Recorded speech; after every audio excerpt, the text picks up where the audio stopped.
नमस्कार मित्रांनो, एक्झिकॉम tele system IPO हा आयपीओ लॉटरीपेक्षा पण भारी आहे. लॉटरीपेक्षा काहीच कमी नाही याच्यात.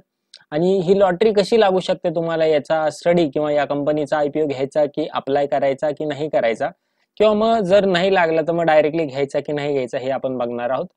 हा घ्यायचा का सांगतोय, कारण की चार्जर बनवणारी पहिली कंपनी ही भारतातली पहिली चार्जर बनवणारी कंपनी. बरं, एवढंच नाही, जे खूप चांगले स्पेशल फीचर आपण या व्हिडिओमध्ये डिस्कस करणार आहोत. त्याच्यामुळे व्हिडिओ पूर्ण बघा. आपल्या चॅनलचं नाव आहे युवे मराठी. चॅनल सर्वप्रथम सबस्क्राईब करा, त्यानंतर पुढचा व्हिडिओ बघा, सर्व माहिती मिळणार आहे.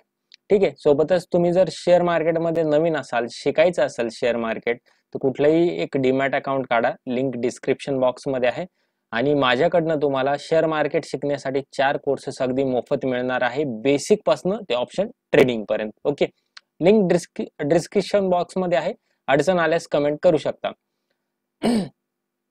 ही जी कंपनी आहे एक्सिकॉम टेली सिस्टीम सर्व्हिसेस, याची 1994 मध्ये स्थापना झाली होती.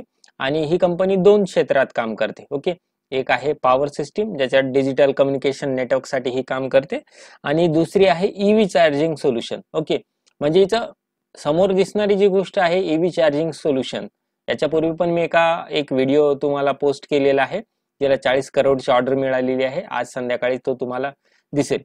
तर ती न दिसणारी गोष्ट होती, म्हणजे ती ऑप्टिकल फायबर बनवते. ऑप्टिकल फायबर आपल्याला कुठे दिसतं का? नाही दिसत. ते फोन मध्ये असतं किंवा केबल्स मध्ये ऑलरेडी इन्क्लुडेड असतं.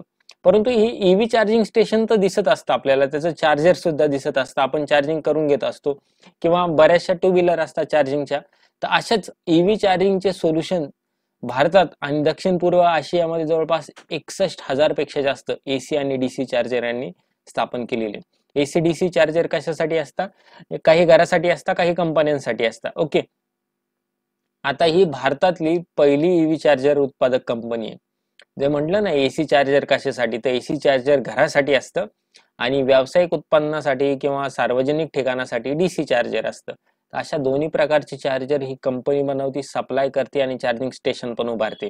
ओके, 30 सप्टेंबर 2023 पर्यंत या कंपनीचे भारतात 400 ठिकाणावर 61,000 पेक्षा जास्त ईव्ही चार्जर याने दिलेले आहे. आता कंपनी ISO प्रमाणित आहे. कंपनीचीच डिटेल सांगतोय, पुढे तिची फायनान्शियल डिटेल पण आहे.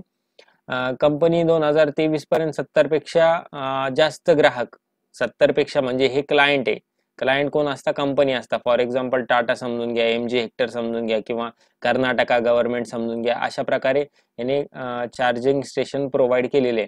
आणि जवळपास याच्याकडे 1100 कर्मचारी, 1200 कर्मचारी 2023 पर्यंत काम करतात. या कंपनीचा आयपीओ सध्या चालू आहे आणि तो बंद होणार आहे 29 फेब्रुवारीला, म्हणजे गुरुवारी. ओके, आज आहे बुधवार. ओके, आणि अलॉटमेंट तुम्हाला जवळपास 1 मार्चच्या आसपास होणार आहे. त्याच्यानंतर लिस्टिंग डेट याची 5 मार्च आहे. इथे सगळ्या डिटेल तुम्ही थोडक्यात त्या वाचू शकता. सोबतच 10 रुपये फेस व्हॅल्यू आहे आणि 135 ते 142 म्हणजे 14,200 एवढे तुम्हाला रुपये याच्यासाठी लागणार आहे. डीमॅट अकाउंटवर ठेवा किंवा तुमच्या बँक अकाउंटवर ठेवा, जिथून पाहिजे तिथून तुम्ही ते ऍक्सेस करू शकता आणि याला अप्लाय करू शकता. ठीक आहे. आता इथे आहे फायनान्शियल रिझल्ट, तुम्ही बघू शकता. वरती बघा, सगळ्यात पहिले उलट्या साईडने उजव्या साईडने सुरुवात करू. इथे 2021, 2022, 2023 आणि सप्टेंबर 2023 जेव्हा यांनी DPR फाईल केला होता. असेट वगैरे सोडून दिलं. रेव्हेन्यू बघा, रेव्हेन्यू कंटिन्युअसली इथे वाढलेला आहे, पुन्हा थोडासा कमी झालेला आहे. ओके, त्याच्यानंतर प्रॉफिट आफ्टर टॅक्स हा मूळ मुद्दा राहतो, जो की वाढला पाहिजे, तर हा पूर्णपणे वाढताना दिसतोय. सोबतच नेटवर्थ पण वाढताना दिसते. आणि आणखी एक महत्वाची गोष्ट, याचा जो रिझर्व्ह प्लस सरप्लस आहे, थोडा बहुत प्रमाणात कमी होतोय, परंतु याच्याकडे एक योग्य सरप्लस आहे. सरप्लस आहे म्हणजे गंगाजळी आहे, म्हणजे लिक्विडेट कॅश यांच्याकडे एवढी उपलब्ध आहे, आकडे करोडमध्ये आहे. तर तुम्ही या IPO ला अप्लाय करणार की नाही, किंवा मग कमेंट बॉक्समध्ये IPOचं नाव टाका फक्त. ओके, काय करायचंय, व्हिडिओ आवडला ना तुम्हाला, कमेंट बॉक्समध्ये IPOचं नाव टाका, अप्लाय करणार आहे की नाही ते पण सांगा.